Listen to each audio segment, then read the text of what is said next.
ओम,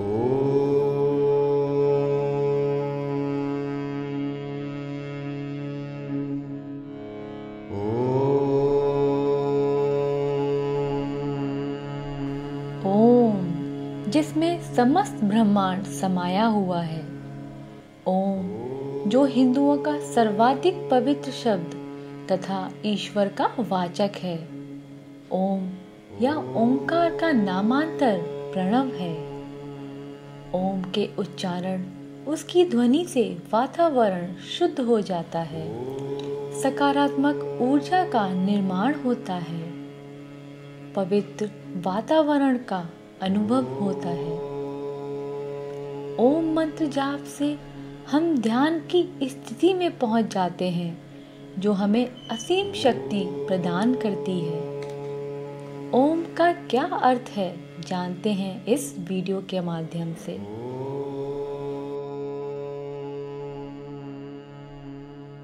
ओमकारेश्वर, ओमकारेश्वर, ओंकारेश्वर। विंध्य पर्वत को एक बार ये भ्रम हो गया था कि उससे विशाल कुछ भी नहीं। देवर्षि नारद नारायण का नाम लेते लेते विंध्य पर्वत पहुंचे तो विंध्य ने उनसे अपनी मन की बात कह दी। नारद ने भांप लिया कि उन्हें अहंकार के आकाश से धरती पर लाने की आवश्यकता है। अतः नारद ने उन्हें अपनी विधि से दिशा दिखाने का निर्णय लिया। उत्तम, अति उत्तम। यदि तुम्हें ऐसा प्रतीत होता है तो अति उत्तम। केवल एक समस्या है। समस्या? हाँ, ये कहने में मुझे प्रसन्नता नहीं हो रही है कदापि, किंतु सबसे विशाल पर्वत तुम नहीं हो। संभव है कि मेरा ये कथन सत्य ना हो, किंतु नहीं देवर्षि, आप सदैव सत्य ही कहते हैं। कृपया करके मुझे बताइए कि मुझसे भी अधिक विशाल पर्वत कौन सा है? मेरू पर्वत। मेरू? यदि मैं सबसे विशाल नहीं तो बन तो सकता हूं। मेरा मार्गदर्शन कीजिए, मुझे बताइए, कोई युक्ति बताइए मुझे। नारायण नारायण, मुझे आपको सत्य बताना नहीं चाहिए था। कितने व्याकुल हो गए हैं आप। आपकी दशा मुझसे देखी नहीं जा रही है। देवर्षि, कृपया विलंब ना कीजिए और मुझे बताइए, इस सृष्टि का सबसे विशाल पर्वत बनने के लिए मुझे क्या करना होगा? देखिए, ये तो तभी हो सकता है जब आप पर किसी की कृपा दृष्टि हो, आपको कोई वरदान प्राप्त हो। तो बताइए, किसकी आराधना करूं मैं? मैं अवश्य करूंगा, पूरी निष्ठा से करूंगा, पूरी श्रद्धा से करूंगा। तो आप महादेव की तपस्या कीजिए, उनकी आराधना कीजिए। नारायण नारायण। और इस प्रकार देवर्षि नारद ने विंध्य को महादेव की आराधना करने हेतु प्रेरित किया। नारद विंध्य को महादेव की आराधना करने हेतु प्रेरित नहीं करता। ऐसे कैसे हो सकता था? विंध्य ने महादेव की आराधना आरंभ की। ओम नमः शिवाय, ओम नमः शिवाय। विंध्य ने महादेव की कठोर तपस्या की और महादेव प्रकट हो गए। ओम नमः शिवाय। उठो विंध्य।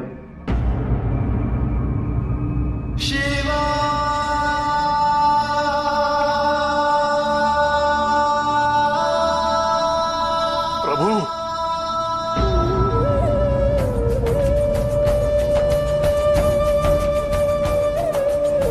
प्रभु, तपस्या सफल हुई ना? हाँ विंध्य, तुम्हारी तपस्या अवश्य सफल हुई। मांगो, मनवांछित वरदान मांगो। प्रभु, मैं आपकी कृपा से विशाल तो हूं, पर मैं सबसे विशाल बनना चाहता हूं। मेरी ऊंचाई किसी को भी प्राप्त ना हो।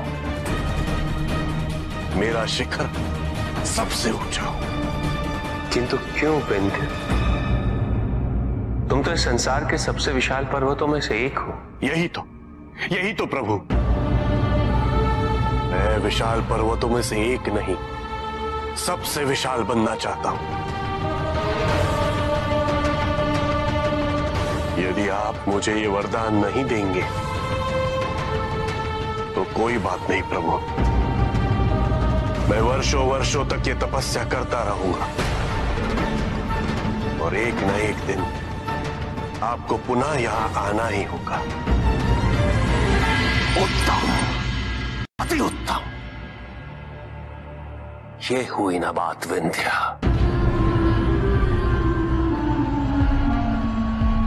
उसके बाद क्या हुआ ऋषि प्रहलाद? उचित है विंध्य, तुम कितने विशाल होना चाहते हो? मैंने कहा ना प्रभु, सबसे विशाल।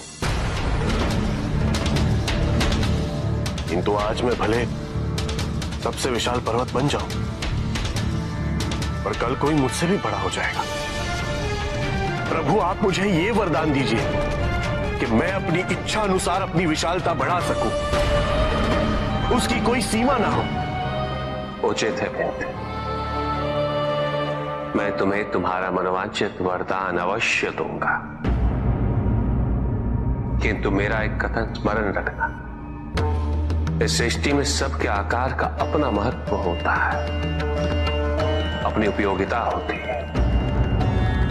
तुम्हें सुनिश्चित करना होगा विंध्य कि तुम्हारे किसी भी कृत्य से इस संसार के समक्ष कोई समस्या उत्पन्न ना हो। अवश्य प्रभु, इस संसार में एक पर्वत की विशालता से कोई संकट कैसे आ सकता है प्रभु? प्रभु, वरदान देने में अब विलंब ना कीजिए। अवश्य विंध्य, जैसी तुम्हारी इच्छा। तथास्तु।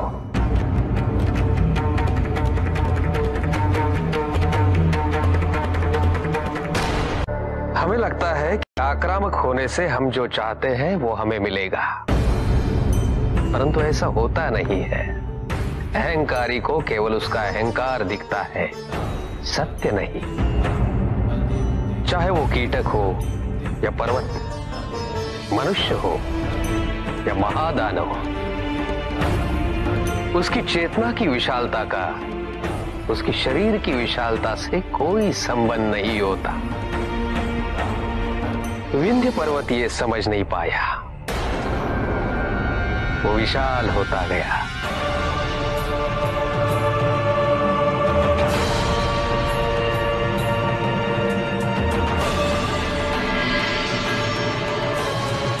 और शीघ्र ही पृथ्वी पर सबसे विशाल हो गया। किंतु उसके मन में आया कि कहीं दूसरी ओर मेरू पर्वत भी वरदान पाकर बड़ा हो गया तो? फिर वो और विशाल होता चला गया।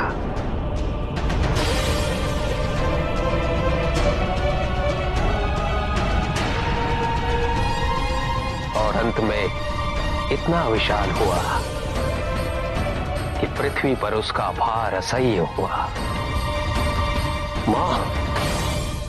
मां पर फिर मां ने क्या किया?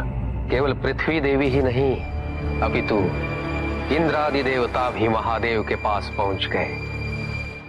प्रभु, विंध्य ने इतना विशाल रूप धारण कर लिया है कि उसके भार को सहन कर पाना हमारे लिए संभव नहीं हो पा रहा है। प्रभु, शीघ्र विंध्य के लिए पृथ्वी पर कोई स्थान नहीं रहेगा।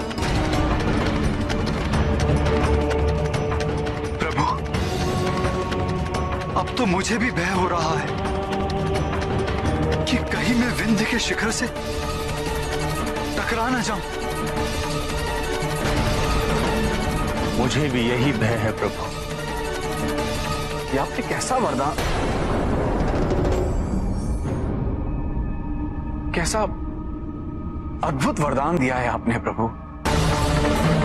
यदि वरदान इतना अद्भुत है तो निहित उद्देश्य भी अवश्य ही होगा। किंतु प्रभु, अब बाण तो निकल चुका है, अब क्या होगा? अब समय आ गया है।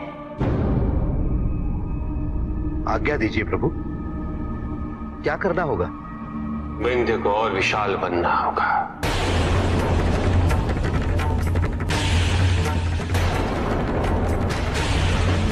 किंतु देवराज, जो बाण निकल चुका है उसे वापस खींचा नहीं जा सकता, किंतु फिर भी दिशा तो दी जा सकती है।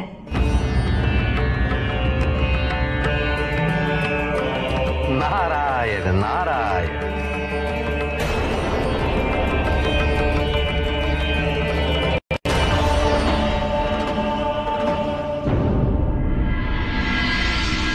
अद्भुत। बन गया ना सबसे विशाल। हाँ हाँ, विशाल तो अवश्य, किंतु सबसे विशाल कहना उचित होगा या नहीं, ये तो क्यों? मुझसे अधिक विशाल कौन है इस पृथ्वी पर? विंध्य, अब तुम केवल पृथ्वी पर नहीं रहे, तुम्हारी विशालता आकाश तक पहुंच गई है। इसलिए तुलना के मापदंड परिवर्तित हो गए हैं। अब केवल पृथ्वी को मत देखो, देखो तो इन ग्रह नक्षत्रों को देखो, वो तो तुमसे विशाल हैं। और फिर त्रिदेव, त्रिदेव तो, और त्रिदेवों में महादेव। सब कहते हैं कि महादेव से विशाल कुछ भी नहीं है। उचित कहते हैं आप देवर्षि, मैंने तो इस पर विचार ही नहीं किया था। मुझे सबसे बड़ा होना है, महादेव से भी विशाल।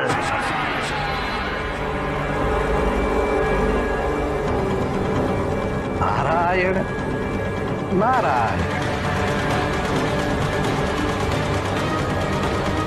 और इस प्रकार विंध्य का आकार सबसे विशाल हो गया। फिर विंध्य ने ऊपर देखा।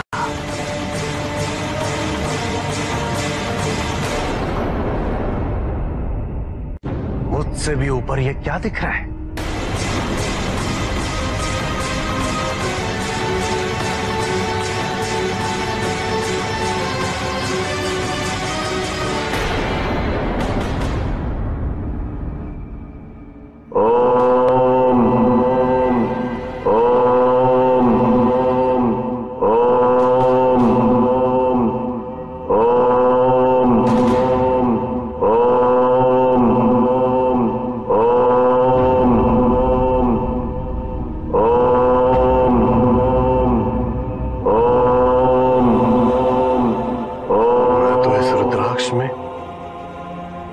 धूल के कण समान भी नहीं हूं।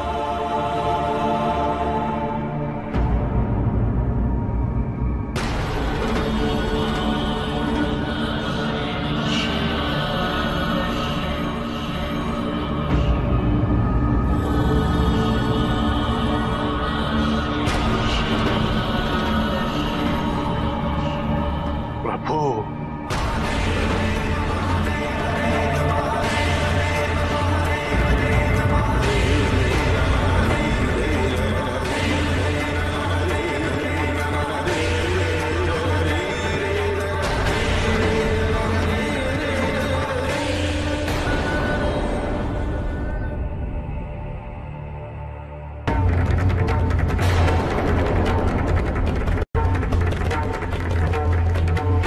किंतु ये संभव कैसे है ऋषि पिपलाद?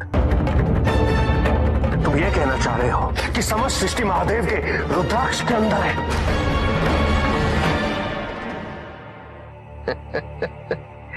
ये तो मैं नहीं जानता, मैं वहां कभी गया ही नहीं। देखिए तितलाद, तुम ये कहना चाह रहे हो कि त्रिदेवों में महादेव सबसे विशाल है? आप अभी भी नहीं समझ रहे हैं लोहितांग, है ना? आप अभी भी ब्रह्मदेव, नारायण और महादेव में भिन्नता ढूंढ रहे हैं। विंध्य ने वही देखा जो उसे उस समय देखना आवश्यक था। लोहिता, एक और आप कह रहे हैं कि आप त्रिदेवों की पारस्परिक निर्भरता को समझ रहे हैं, परंतु क्या आप उसके अर्थ को भी समझते हैं? जिस क्षण आपको ये अर्थ ज्ञात हो जाएगा, उसी क्षण आप ये समझ जाएंगे कि विंध्य को ब्रह्मदेव, नारायण या महादेव में से कोई भी दिख सकता था। महादेव का रुद्राक्ष दिखा, परंतु उसे उस स्थान पर नारायण का सुदर्शन चक्र या ब्रह्मदेव का ब्रह्म कमल भी दिख सकता था। महत्वपूर्ण ये नहीं, महत्वपूर्ण था तो केवल इतना कि विंध्य को अपनी नगण्यता का बोध हो, और वही हुआ। ओम।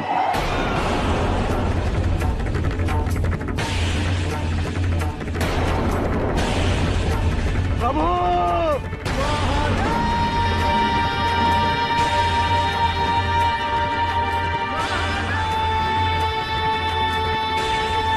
प्रभु, मुझे क्षमा कर दीजिए प्रभु। मुझे अपनी मूर्खता का बोध हो गया, मुझे ज्ञात हो गया प्रभु, मैं अहंकार में अंधा हो गया था। मुझसे ये वरदान वापस ले लीजिए प्रभु, वापस ले लीजिए प्रभु।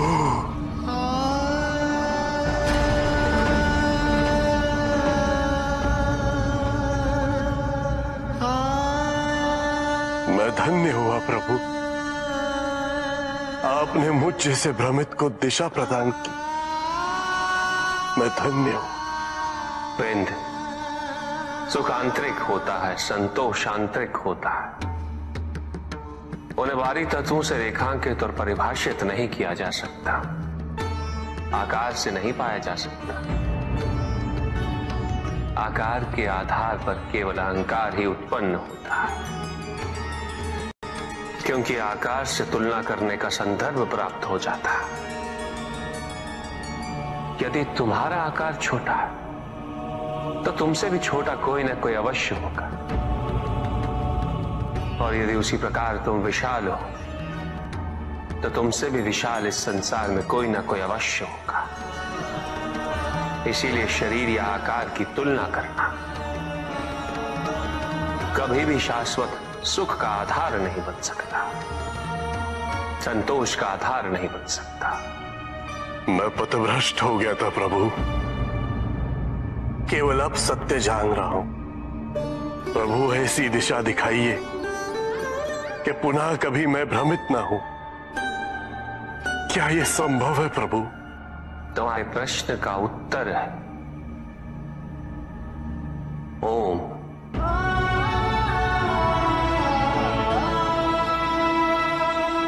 ओम।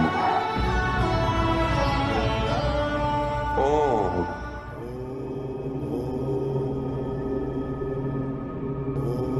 ये क्या था प्रभु? मुझे सर्वत्र ओम की ध्वनि गुंजायमान होती प्रतीत हो रही है। मुझे ओम के अर्थ से अवगत कीजिए प्रभु। हम सब कहते हैं ओम नमः शिवाय, ओम ब्रह्मणे नमः, ओम विष्णवे नमः। इनमें ओम क्या है प्रभु? मुझे इसका अर्थ समझाइए। ओम का शब्दार्थ नहीं, क्योंकि वस्तुतः ओम शब्द ही नहीं, शब्द सृष्टि में और सृष्टि से बने, और ये वही बता सकते हैं जो सृष्टि में है, किंतु समस्त सृष्टि ओम में है। इसलिए ओम शब्दातीत है, इसका अर्थ जाना नहीं जा सकता, केवल अनुभव किया जा सकता है। और ओम का अनुभव तभी होगा जब व्यक्ति के मन में कोई विचार, कोई इच्छा, कोई स्वप्न हो, कोई अपेक्षा ना, मन पूर्णतः शांत हो। स्मरण रहे विंध्या, ओम का निर्माण नहीं किया जा सकता, न किया गया है,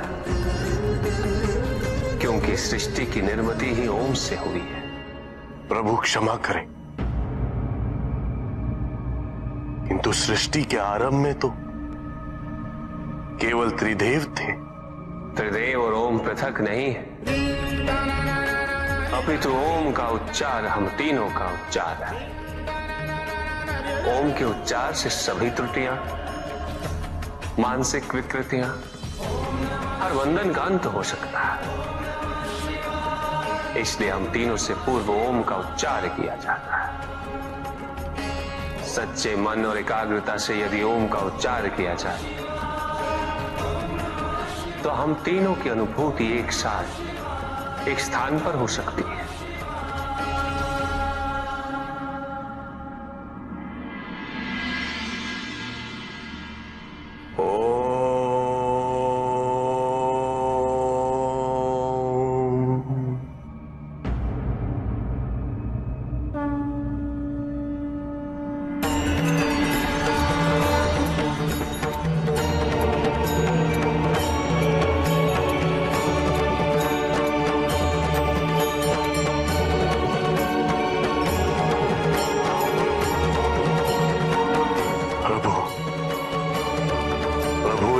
कृपा कर दीजिए। मेरी प्रार्थना है कि आप यहां एक शिवलिंग स्थापन करें और सदैव यहां उपस्थित रहें और मुझ जैसे भ्रमितों का मार्गदर्शन करें।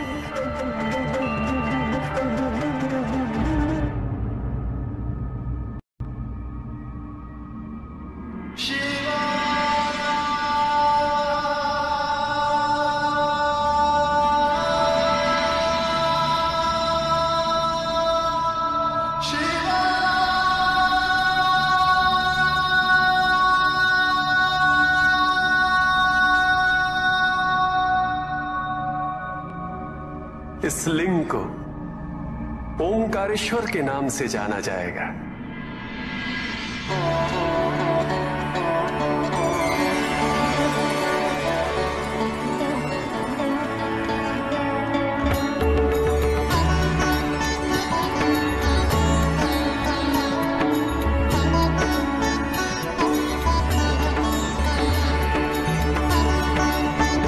किंतु प्रभु, ओंकार की प्रबलता गृहस्थ के लिए अत्यंत तीव्र है।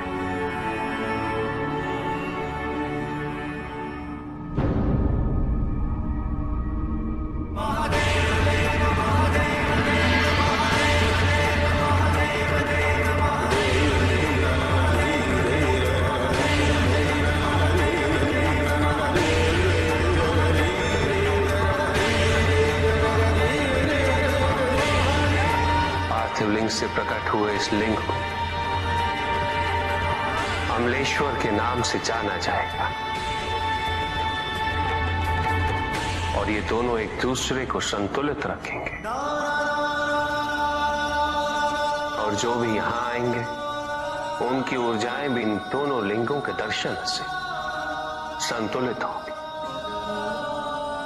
ओम मंत्र का नियमित जाप करें और अद्भुत शक्ति अपने अंदर समाहित करें। ओम नमः शिवाय। जय भोले जी की।